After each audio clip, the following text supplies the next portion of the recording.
आज का हमारा टॉपिक है थ्योरी ऑफ लर्निंग, अधिगम के सिद्धांत। इसके अंदर दो प्रकार की थ्योरी आती है, एक आती है व्यवहारवादी सिद्धांत, एक आता है संज्ञानात्मक सिद्धांत।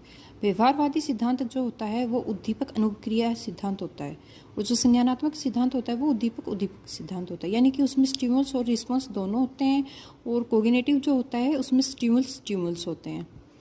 अब इसके अंदर दो टाइप आते हैं, एक आता है री, एक आता है नॉन री।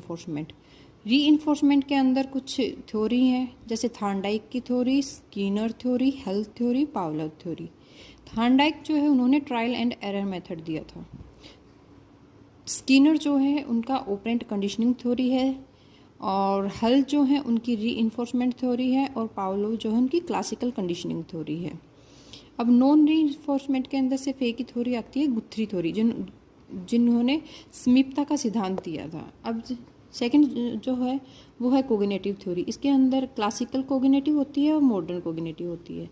क्लासिकल कोग्निटिव जो होती है उसके अंदर आती है insight theory, Lewin theory, Tolman theory. Insight theory जो कोहलर ने दी थी, लेविन थ्योरी जो लेविन ने दी थी, जिसको फील्ड थ्योरी भी बोलते हैं, टोलमैन थ्योरी टोलमैन ने दी थी, और ये साइन थ्योरी होती है, इन्होंने भूल भुलैया वो किया था, प्रयोग किया था।